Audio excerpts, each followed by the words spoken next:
Hello, నేను journalist Srinivas. ఈరోజు AP వార్తాపత్రికలో వచ్చిన వార్తల విశ్లేషణ చేద్దాం. దాంట్లో సాక్షి పేపర్లో వచ్చిన వార్తల్ని చూద్దాం. మూడు పార్టీలు మళ్ళీ అవే మాయమాటలు. బనగానపల్లి సభలో సీఎం జగన్ ధ్వజం. ప్రజలను మోసగించేందుకే మరోసారి జత కలిశాయి. మళ్లీ రంగురంగులు హామీలు ఇచ్చేందుకు తయారయ్యి 2014 హామీలను అమలు చేయకుండా వంచిన చరిత్ర వారిది. చెప్పిన ప్రతి మాటను నెరవేర్చిన విశ్వసనీయత మీ బిడ్డది. అక్క చెల్లెమ్మల నుంచి అవ్వాతాతల దాకా అందరికీ మంచి చేశాం. మీ బిడ్డ మీకు మంచి చేసి ఉంటే మీరు సైనికుడిలా నిలబడండి. వైఎస్ఆర్ ఈబీసీ నేస్తం నిధులను బటన్ నొక్కి విడుదల చేసిన ముఖ్యమంత్రి వైఎస్ జగన్మోహన్ రెడ్డి 3 ఏళ్లలో 4,95,269 మంది అగ్రవర్ణ పేద మహిళలకు 1,877 కోట్ల మేర లబ్ధి. మూడు పార్టీలు మళ్ళీ అవే మాటలు చెబుతున్నాయి, అవే రంగురంగుల హామీలతో వస్తున్నాయి. 2014లో ఇదే రంగురంగుల హామీలు ఇచ్చి ప్రజలను మోసగించి అధికారంలోకి వచ్చారు. వచ్చిన తర్వాత వాళ్ళు ఇచ్చిన హామీలని గాలికి వదిలేశారు. గాలికి వదిలేసిన దానికి ప్రజలు కర్రు గాల్చి వాత పెట్టారు 2019 ఎన్నికల్లో అనేది జగన్మోహన్ రెడ్డి చెప్తున్నాడు.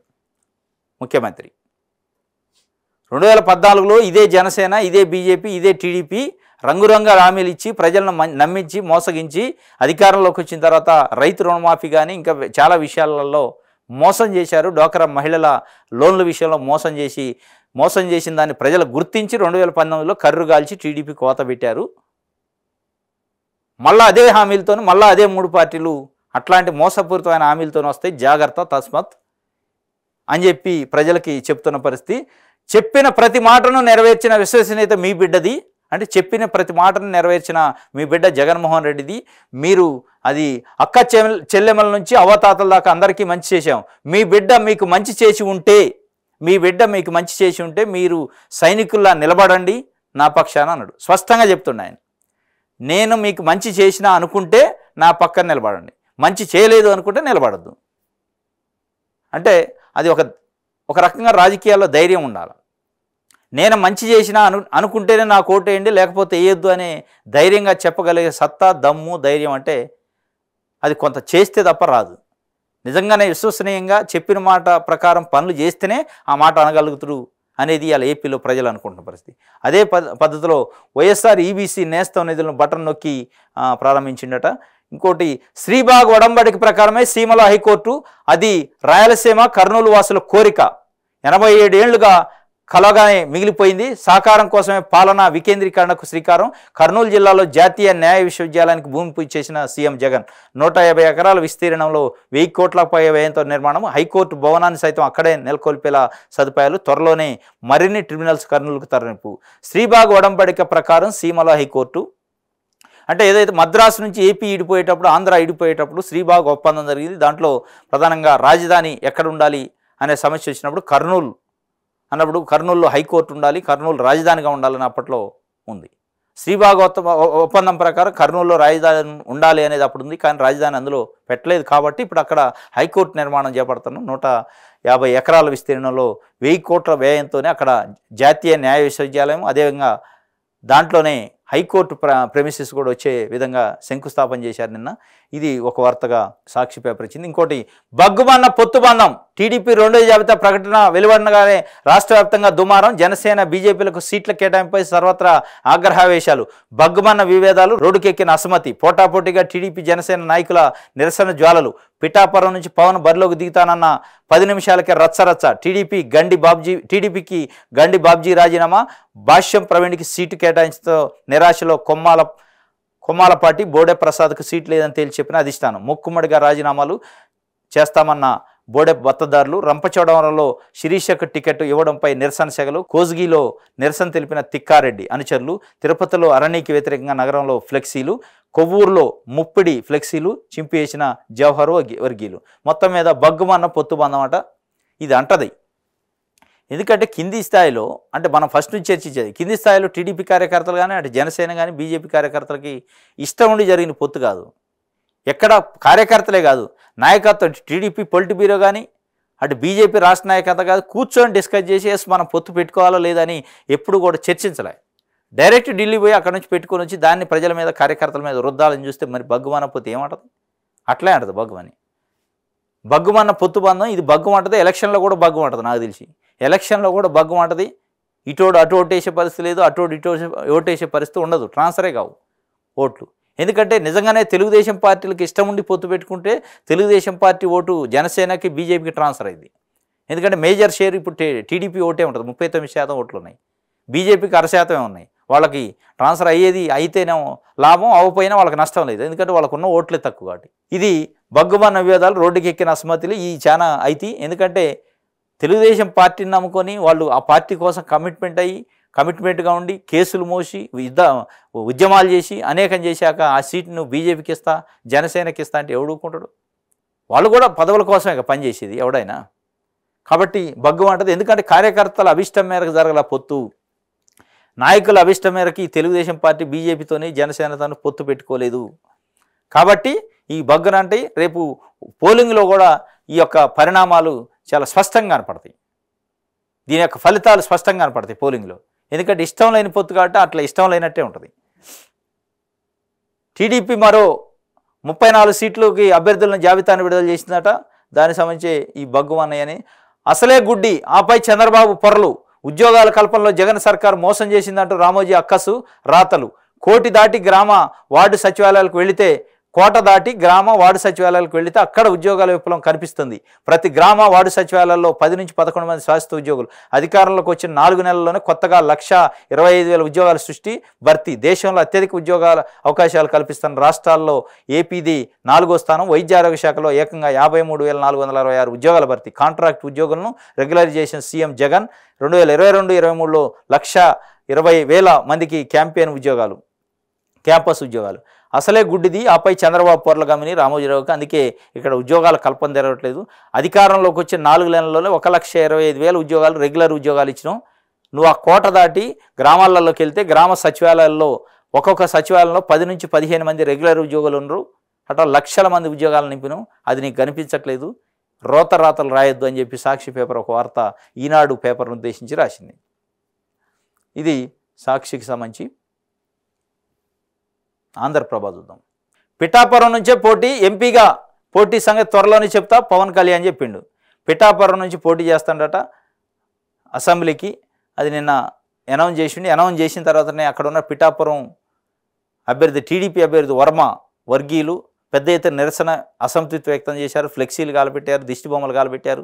అంటే ఆయన గత 5 సంవత్సరాల నుంచి పార్టీ కోసం కట్టుబడి ఆయన 2014లో ఇండిపెండెంట్గా పోటీ చేసి దాదాపు 27,000, 30,000 మెజారిటీతో గెలిచిండు ఇండిపెండెంట్గా పోటీ చేసి. అట్లాంటి నాయకుడిని వదిలిపెట్టి ఇలా పవన్ కళ్యాణ్కి ఇచ్చారని చెప్పి అక్కడ కింద లెవెల్లో క్యాడరు పెద్ద ఎత్తున ఆందోళన వ్యక్తం చేశారు. ఈయన మరి పవన్ కళ్యాణ్ గారు పిఠాపురం నుంచి పోటీ చేస్తానని అనౌన్స్ కూడా చేసిండు. ఇది ఇంకోటి. చంద్రబాబు సమక్షంలో టీడీపీలో చేరిన కర్నూలు ఎంపీ సంజీవ్ కుమార్ అట 34 మందితో రెండో జాబితా విడుదల చేసిన టీడీపీ అధినేత చంద్రబాబు 6 బీసీలు, 11 మంది రెడ్లు, 7 కమ్మలు, మైనార్టీలకు 2 సీట్లు. ఇది బీసీలకి న్యాయం చేసేది. 34 మంది అభ్యర్థుల్ని అనౌన్స్ చేస్తే అందులో 6 బీసీలు, 11 మంది రెడ్లు, 7 కమ్మలు. అంటే బీసీల కంటే కమ్మలు ఎక్కువ ఉన్నారు, రెడ్లు ఎక్కువ ఉన్నారు, వాళ్ళకి న్యాయం చేస్తాడు. మీరు మళ్ళీ బీసీల గురించి ఇది బీసీలే పట్టుకోమో తెలుగుదేశం పార్టీకి అని పదే ఊకదంపుడు ప్రసంగాలు చెప్తారు. 34 అభ్యర్థులలో మీరు చెప్పిన ప్రకారం సగం ఉన్నారు బీసీలు. అంటే 17 సీట్లు ఇవ్వాలి. ఎన్ని ఇచ్చారు? 6 ఇచ్చారు. రెడ్లకు ఎన్ని ఇచ్చారు? 11 ఇచ్చారు. కమ్మలకు ఎన్ని ఇచ్చారు? 7 ఇచ్చారు. అంటే సగం అగ్రవర్ణాలకు ఇచ్చి పావలంతో 10 పైసలంతో బీసీలకు ఇచ్చి మీరు మళ్ళీ బీసీలకు ఏదో ఉద్ధరించినట్టు, బీసీలకు ఏదో న్యాయం చేసినట్టు మాటలు చెప్తారు. మీరు టికెట్లు ఇచ్చే కాడనే పక్షపాతం ఉండే. మీరు ఇక బీసీ పార్టీ అట్టయితే మీది బీసీలు మీకు ఎందుకు అండగా ఉండాలి అనేది ఇలా ఏపీలో బీసీలు అనుకుంటున్న పరిస్థితి. 6 సీట్ల 34 సీట్లలో మీరే అంటారు 50% పైగా బీసీ జనాభా ఉంది, వాళ్ళ హక్కులు వాళ్ళకి రావాలి, వాళ్ళ వాటా వాళ్ళకి రావాలి. ఏది నువ్వు ఇస్తేగా వచ్చేది? నువ్వు ఇచ్చే సీట్లలోనే వాటా ఇట్లా మళ్ళీ నువ్వు బీసీలకు చట్టసభల్లో రిజర్వేషన్ కోసం మేము తీర్మానం చేస్తాం. ఏది నువ్వు చేసేది? నువ్వు ఇచ్చే సీట్లలోనే ఇవ్వైతే ఇంకా నువ్వు తీర్మానం చేస్తేంది చేయబోతుంది. నువ్వు చేసేది కాదు, తీర్మానం చేసి కేంద్రానికి పోతావు, వాళ్ళు చేయరు. నీకు కమిట్మెంటే లేదు కదా. నీకు నిజంగానే కమిట్మెంట్ ఉంటే, బీసీల మీద ప్రేమ ఉంటే, బీసీలే 45 సంవత్సరాల నుంచి తెలుగుదేశం పార్టీని ఆదరించారు, భుజాలపైన మోశారు అని అభిమానం నీకుంటే సగం సీట్లు బీసీలకు ఇవ్వాలి కదా. నువ్వు అనౌన్స్ చేసే సీట్లలో 144 సీట్లలో 70-75 సీట్లు బీసీలకు ఇచ్చి ఉంటే నీకు బీసీల పైన ప్రేమ ఉంది, అభిమానం ఉంది, నిన్ను బీసీలు ఆదరించారు కాబట్టి నువ్వు వాళ్ళ రుణం తీర్చుకోవడానికి ప్రయత్నం చేస్తున్నట్టు అర్థం. బీజేపీ సీనియర్ల అసహనం, మా సీట్లు తేల్చకుండా అభ్యర్థుల ప్రకటన, టీడీపీ తీరుని జాతీయ నాయకత్వం దృష్టికి తీసుకెళ్లే యోచన. అంటే బీజేపీ సీనియర్లు అసహనంగా ఉన్నారట. అసలు వాళ్ళకి ఇచ్చే సీట్లు ఏదో చెప్పకుండా అనౌన్స్ చేసేసిండు చంద్రబాబు నాయుడు నిన్న రెండో జాబితా కూడా. వాళ్ళకి ఏ సీట్లు ఇస్తుండో ఆ సీట్లు ఎక్కడెక్కడ నేను చెప్తే వాళ్ళు కూడా అభ్యర్థులను చూసుకుంటాం అని చెప్పి వాళ్ళు కేంద్ర నాయకత్వం దృష్టికి తీసుకెళ్లారట. అది ఒకటి. ఆ కూటమి పేదవాడిపై దాడే, మంచి జరిగితే మేనిఫెస్టోకు టిక్ కొట్టండి, మాయల మాంత్రికులపై ఓటే దివ్యాస్త్రం. బనగానపల్లి బహిరంగ సభలో ముఖ్యమంత్రి జగన్మోహన్ రెడ్డి ఉమ్మడి కర్నూలు జిల్లాలో పర్యటన. బటన్ నొక్కి వైఎస్ఆర్ ఈబీసీ నిధుల జమ. కర్నూలు నగర సమీపంలోని జగన్నాథపేటలో నేషనల్ లా యూనివర్సిటీకి శంకుస్థాపన. పైలాన్ ఆవిష్కరణ. శ్రీబాగ్ ఒప్పందంలో భాగంగానే నేషనల్ లా యూనివర్సిటీ ఏర్పాటు అని ప్రకటన. ఆ కూటమి పేదవాడిపై దాడే, మంచి జరిగితేనే నా మేనిఫెస్టో టిక్ కొట్టండి, మాయల మాంత్రికులపై ఓటే దివ్యాస్త్రం అని చెప్పి కర్నూలులో నిన్న జరిగిన ఒక బహిరంగ సభలో బనగారపల్లిలో చెప్పిండు. నేను మంచి చేసినా అనుకుంటేనే మీరు నాకు ఓటేయండి, కానీ ఆ కూటమి పేదవాడిపై దాడి చేస్తుంది. ఆ కూటమి అంటే బీజేపీ, టీడీపీ, జనసేన కూటమి. జాగ్రత్తగా ఉండండి. ఆ కూటమి పేదవాళ్ళ కోసం వచ్చేది కాదు, అది పెద్దవాళ్ళ కోసం ఉన్న కూటమి. పేదవాడిపై దాడి కోసమే ఆ కూటమి కట్టారు వాళ్ళు. కాబట్టి గమనించుకొని నేను మంచి చేసిన అనుకుంటే మీ బిడ్డని నేను మంచి చేసిన అనుకుంటే నాకు ఓటేయండి, లేకపోతే లేదని ధైర్యంగా చెప్పిన పరిస్థితి. ఇది జగన్మోహన్ రెడ్డి నిన్న మాట్లాడిన దానికి సంబంధించి ఒక వార్తని ఆంధ్రప్రభ వార్తగా ఇచ్చింది. కూడా ప్రజాశక్తి చూద్దాం. బాండ్ల కిరికిరి వివరాలు వెల్లడి, అసలు విషయం రహస్యమే, సుప్రీం కోర్టు తీర్పు స్ఫూర్తి బేఖాతరు, మళ్ళీ తప్పని న్యాయ పోరాటం. ఇది మనం ఇందాక అనుకుంది. బాండ్లు వివరాలు చెప్పారు. ఏమి చెప్పారు? అసలు తెలవకుండా సీక్రెట్ రహస్యంగా మళ్ళా అందులో కూడా కొంచెం చెప్పి కొంచెం చెప్పనట్టు చూపినట్టు చూపిస్తున్నారు. ఏ కంపెనీ ఎన్ని బాండ్లు కొన్నదో ఇచ్చారు. ఆ కంపెనీ ఏ పార్టీ కోసం కొన్నదో ఇయ్యరు. ఫలానా మెగా కంపెనీ 966 కోట్ల రూపాయలకు సంబంధించిన బాండ్లు కొన్నదట, కానీ ఏ పార్టీకి ఇవ్వడానికి కొన్నదనేది చెప్పట్లా వాళ్ళు. సీక్రెట్ మళ్ళీ దాంట్లో. అంటే ఎలక్షన్ కమిషన్ కూడా సుప్రీంకోర్టు చెప్పినా కానీ అర్థం కావట్లే. స్ఫూర్తి లేదు. కోర్టు తీర్పు స్ఫూర్తికి విరుద్ధంగా ఇచ్చారు. ఎలక్షన్ కమిషన్ కూడా దాన్ని రహస్యంగా ఉంచాలనే ఉంది. ఈ దొంగలను బయట పెట్టాలని ఎక్కడా లేదు. ప్రజలు తెలుసుకోవాలి, ప్రజలకు తెలియజేయాలి ఎవడెవడు ఏ కంపెనీ ఏ పార్టీకి విరాళాలు ఇచ్చింది, ఎన్ని వందల కోట్లు ఇచ్చింది అనే విషయాన్ని చెప్పకుండా దాచిపెట్టే ప్రయత్నమే ఎలక్షన్ కమిషన్ చేస్తున్నట్టు ఇక్కడ మళ్ళీ మనకి కనపడుతుంది. ఎలక్ట్రల్ బాండ్స్ విషయంలో దానికి సంబంధించి బాండ్ల కిరికిరి అని ఒక వార్తనిచ్చింది. ఇంకో దాంట్లో అన్నీ ఇచ్చింది. ఫ్యూచర్ గేమింగ్ అండ్ హోటల్స్ అట 1368 కోట్ల రూపాయలు బాండ్లు కొన్నది. మెగా ఇంజనీరింగ్ 966 కోట్లు. క్విక్ సైప్ చైన్ ప్రైవేట్ లిమిటెడ్ 410 కోట్లు. వేదాంత లిమిటెడ్ 400 కోట్లు. హాల్డియా ఎనర్జీ లిమిటెడ్ 370, అన్ని 100 కోట్లే. కానీ 100 కోట్లు ఎవరి కోసం కొన్నారు ఆ బాండ్లు? ఏ పార్టీకి ఇచ్చారు? ఆ పార్టీ నుంచి ఆ ప్రభుత్వం నుంచి ఏం లబ్ధి పొందారు అనే విషయాలు అప్పుడు బయటకు వస్తాయి. మీరు ఉత్తగా ఫలానా కంపెనీ 100 కోట్లు కొన్నది అంటే ఆ కొన్నదాన్ని మళ్ళీ ఎవరికి అమ్మారు, ఏ పార్టీకి ఇచ్చారు తీసిపోయి, ఆ పార్టీ నుంచి ఆ సంస్థ ఏం లబ్ధి పొందిందని అప్పుడు ప్రజలు అర్థం చేసుకుంటారు. ఆ లింకు దొరికింది. ఆ లింక్ దొరకకుండా లింకును కట్ చేసి ఇచ్చారు. ఇది ప్రజాశక్తికి సంబంధించి. దిశ పేపర్ జోష్ అట 34 మందితో టీడీపీ రెండో జాబితా. మంచి అభ్యర్థులకు విజయావకాశాలు ఉన్నవారికే టికెట్. అసమతులు లేకుండా జాగ్రత్త పడిన అధిష్టానం. త్వరలోనే 3 జాబితా విడుదల. తెలుగుదేశం తాజాగా ప్రకటించిన రెండో జాబితా పార్టీ నాయకులు కార్యకర్తల్లో నమ్మకాన్ని పెంచింది, ఉత్సాహాన్ని కలిగించింది. జాబితా పట్ల 1-2 చోట్ల మినహా సర్వత్రా ఆమోదం వ్యక్తం కావడంతో తెలుగుదేశం అధిష్టానానికి ఉపశమనం కలిగించింది. గురువారం 34 స్థానాలకు అభ్యర్థులను టీడీపీ ప్రకటించింది. మొదటి విడతలో 94 సీట్లకు అభ్యర్థులను ఖరారు చేసిన సంగతి తెలిసిందే. తెలుగుదేశం పోటీ చేయని 144 సీట్లకు గాను ఇప్పటి వరకు 128 సీట్లను ప్రకటించినట్లయింది. ఇందులో 1-2 మార్పులు చోటు చేసుకునే అవకాశం ఉంది. మిగిలిన 16 సీట్లతో తుది జాబితా వెలువడనుంది. టికెట్ దక్కించుకున్న అభ్యర్థులు మెజార్టీ నియోజకవర్గాలు ప్రచారం ప్రారంభించారు. ఇది జోష్ అని చిండు. కానీ 1-2 సార్లు కాదు, చాలా సార్ల దిష్టి బొమ్మలు, ఫ్లెక్సీలు పెట్టడం, రకరకాల నిరసనలు ఉన్నాయి. మరి దాన్ని రాయాల వీళ్ళు ఎందుకో. టీడీపీ రెండో జాబితా తర్వాత విద్యావంతులకు పెద్దపేట, గెలిచే అవకాశాలు ఉన్న వాళ్ళకి పెద్దపేట రకరకాలుగా ఇచ్చారు. మరి ఆ గెలిచే అవకాశాలు ఎట్లా ఉంటాయి ఏం చూడాలి. ఇది ఒక వార్త. వైసీపీది ప్రజాశక్తి, ఎన్ని పార్టీలు ఏకమైనా తట్టుకోలేవు. బనగానపల్లి సభలో సీఎం జగన్ 100 పడకల ఆసుపత్రి ప్రారంభం. వైఎస్ఆర్ ఈవీసీ నేస్తం మూడో విడత నిధులు విడుదల. వైసీపీది ప్రజాశక్తి అట. వాళ్ళదేం కూటమి శక్తి అయితే నాది ప్రజాశక్తి, ప్రజలే నాకు శక్తి, ఏ కూటమి ఏ పార్టీ అవసరం లేదని ఒక స్పష్టంగా ఆయన చెప్తున్నాడు. నేను మంచి చేసిన అనుకుంటే 5 సంవత్సరాలలో మీకు నాకు ఓటేయండి. నేను 5 సంవత్సరాల్లో మీకు చేసిన మంచి ఏమైనా గుర్తుంటే, మీకు చేసిన మంచి ఏమన్నా మీరు గుర్తిస్తే ఆ గుర్తించిన మంచిని బట్టి నాకు ఓటేయండి తప్ప నాకు ఏ పార్టీ మద్దతు అవసరం లేదు, ఏ పార్టీ అవసరం లేదు, ప్రజలే నా శక్తి, ప్రజలే నాకు బలం అని చెప్పి వారు చెప్పిన పరిస్థితి. దానికి సంబంధించి ఒక వార్తని దిశ పేపర్ ఇచ్చింది. ఆంధ్రజ్యోతి చూద్దాం. విషయం దాచి సమాచారం ఇచ్చింది కానీ అసలు సంగతి వెల్లడించలేదు. 5 ఏళ్లలో 16,518 కోట్ల ఎలక్ట్రల్ బాండ్లకు సంబంధించి విషయం దాచి సమాచారం ఇచ్చినట్టు ఇచ్చింది. ఏంటంటే ఇచ్చినాం, మేము పెట్టినాం అంతే. ఎవడు చూసుకొని అర్థమైనట్టుగా అర్థమైంది లేదు, ఏది అర్థమయ్యేది లేదు. అందులో స్పష్టంగా విషయం దాచిపెట్టింది ఎలక్షన్ కమిషన్. విషయం దాచిపెట్టకుండా కావాల్సిన ప్రజలు తెలుసుకోవాల్సిన విషయాన్ని దాచిపెడితే ఉట్టి ఇన్ఫర్మేషన్ ఇస్తుంది. టీడీపీ కూటమి సూపర్ హిట్టు. రాష్ట్రంలో 20 లోక్సభ సీట్లలో ఎన్డీఏ విజయబేరి. అధికార వైసీపీకి 5 స్థానాలే. సి ఓటర్ ఏబీపీ సర్వేలో వెల్లడి. నెట్వర్క్ 18 సర్వేలో వైసీపీకి 7 సీట్లు, టీడీపీ కూటమికి 18 స్థానాలు. జగన్ సర్కార్పై ప్రజల్లో తీవ్ర వ్యతిరేకత.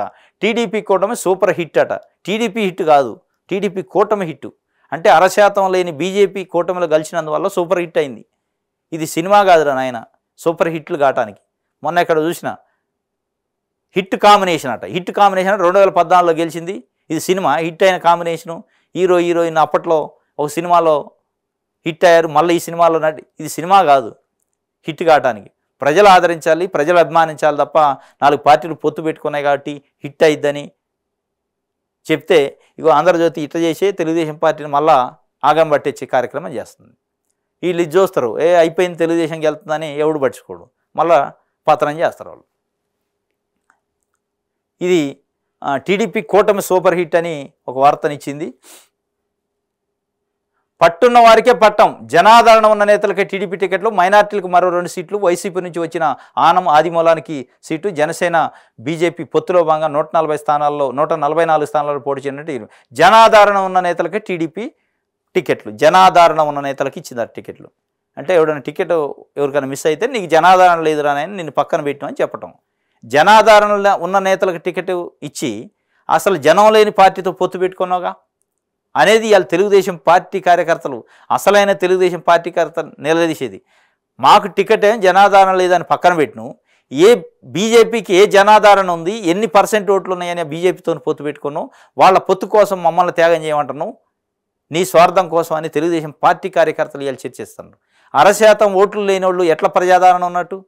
1% ఓట్లు లేని పార్టీ ఏ రకంగా ప్రజాదరణ ఉన్నట్టు? వాళ్ళకి ఎందుకు అన్ని సీట్లు ఇస్తాను? ఎంపీ సీట్లు, ఎమ్మెల్యే సీట్లు ఇచ్చి అసలు మా ప్రజాదరణ ఉన్న ప్రజాదరణ లేదు అని ముద్రేసే ప్రయత్నం ఎందుకు చేస్తామని ఇవాళ తెలుగుదేశం పార్టీ కార్యకర్తలను నిలదీస్తాను. నువ్వు అన్నావు జనాదరణ ఉన్న నేతలకే టికెట్ అని, టీడీపీ టికెట్. జనాదరణ ఉన్న పార్టీలతో ఉన్నా కదా నువ్వు పొత్తు పెట్టుకోవాల్సింది. 1% ఓట్లున్న పార్టీ ఎట్లా జనాదరణ ఉందని ఎట్లా ఢిల్లీ పోయి వాళ్ళ కాళ్ళకాడబడి తెలుగుదేశం పార్టీ ఆత్మాభిమానాన్ని వాళ్ళ కాడకాడబెట్టి వాళ్ళకు ఉద్దనంగా సీట్లు ఇచ్చి వాళ్ళు ఉద్దనంగా పొత్తు కలిసి ఇక్కడున్న అసలైన కోర్ నాయకుల్ని పక్కన పెట్టి జనాదరణ లేని వాళ్ళకి టికెట్లు ఇవ్వలేదని చెప్పే ప్రయత్నం చేస్తున్నారు. కాబట్టి తెలుగుదేశం పార్టీ కార్యకర్తలు ఇలా చర్చించుకుంటున్నారు. మాకేం జనాదరణ ఉంటే టికెట్ అంటావు, జనాదరణ లేని పార్టీతో పొత్తు పెట్టుకోవటం, నీ ఇష్టం వచ్చినట్టు చేస్తాం అని చెప్పి చాలా ఆగ్రహంగా ఉన్న పరిస్థితి. దానికి సంబంధించి ఒక వార్త. నాది ఉత్తిత్తి నొక్కుడే, జగనే స్వయంగా సెలవిచ్చిన వైనం. వారం దాటాకే ఖాతాల్లోకి ఈబీసీ నేస్తాం డబ్బులు. బనగానపల్లిలో బటన్ నొక్కుతూ సీఎం వెల్లడి. బ్యాంక్ ఖాతాలో డబ్బులు పడేంత వరకు ఆ పేపర్లు ఛానల్లో చూడవద్దని ఉచిత సలహా. కానీ తన రోత పత్రికకు 1 కోటికి పైగా ప్రకటనలు. పేటీఎం బ్యాచ్ను పోషించే డిజిటల్ కార్పొరేషన్ అడగగానే అదనంగా 20 కోట్లు ఆగమేఘాల పైన విడుదల. పేదలకు మాత్రం వారం 10 రోజులు అంటూ గడువు. ఉసూరు మన్న లబ్ధిదారులు ఇదేం తీరంటూ అసహనం. ఇది బటన్ను నాడి ఉత్తుత్తి అంటే 1 వారంలో పడతాయి. అంటే బ్యాంకులలో ఏదైనా ప్రభుత్వ కార్యక్రమాల్లో చెక్కులు ఇచ్చినా ఏదైనా అకౌంట్లో పడే కార్యక్రమం కొంత టెక్నికల్గా లేట్ కావచ్చు, నిధులు లేకపోవచ్చు. దాన్ని పెద్దగా చేసి నాది ఉత్తుత్తుదే, అసలు ఏమి లేదు, ఉత్తుత్తు నొక్కుడైనా ఆయన చెప్పినట్టే అని రాసిన ఆంధ్రజ్యోతి పేపర్. ఆ ఉత్తుత్తు నొక్కుడైతే ప్రజలకు తెలుస్తుంది కదా, వాళ్ళ అకౌంట్లో మెసేజ్ వద్దు కదా. అది వారమా 4 రోజులా ఇంకోటా అంటే ఇప్పుడు ఈడ బటన్ నొక్కిండు, ఇవాళ కాకపోతే రేపు పడితే వాళ్ళకి ప్రజలకు తెలుస్తుంది. నువ్వు ఉత్తుత్తు నొక్కుడైనా ఉత్తుత్తుది కాదు. ఇప్పుడు గత 5 సంవత్సరాల నుంచి వాళ్ళకి పడతానే అనేది వాళ్ళు సాటిస్ఫైడ్గా ఉన్నారు. వాళ్ళ అకౌంట్లు జగన్మోహన్ రెడ్డి స్పష్టంగా చెప్తున్నారు, మీ అకౌంట్ స్టేట్మెంట్లు చూసుకొని దాన్నే అదే ఆధారం, అదే సాక్ష్యం, నేను ఏం చేసినా అనేదానికి, అప్పుడు ఏం జరిగింది, ఇప్పుడు ఏం జరిగింది అనేదానికి ఆయన మీ అకౌంట్ స్టేట్మెంటే ఆధారం. నాడేం జరిగింది, నేడేం జరుగుతుందనే దానికి మీరు దేనికి ఇక ఎవరు సాక్ష్యం అవసరంలా, అకౌంట్ స్టేట్మెంట్ చాలు అని ఆయన స్పష్టంగా చెప్తున్నాడు. ఆ స్టేట్మెంట్లో ఉంటుంది కదా, ఇంకో వారానికైనా పడతాయి కదా. దానికి నేను ఉత్తుత్తగా బటన్ నొక్కిపోతే జనం ఊకుంటారా? రేపు అకౌంట్లో డబ్బులు పడవా? అకౌంట్లో డబ్బులు పడకుండా నొక్కితేనే 5 సంవత్సరాల జనం ఆదరిస్తున్నారా అనేది ఇలా ప్రజలు చర్చించుకుంటున్న పరిస్థితి. రోత పత్రికలు అన్ని రాసిండు. మరి రోత పత్రిక మరి ఇదేం పత్రికో, రోత పత్రికలు మంచి పత్రికలు. ఇది ఆంధ్రజ్యోతి పేపర్స్. ఇది ఈరోజు ఏపీలో వార్తాపత్రికలో వచ్చిన వార్తలకు సంబంధించిన విషయం. రేపు తాజా వార్తలతో మళ్ళీ కలుసుకుందాం. Thank you.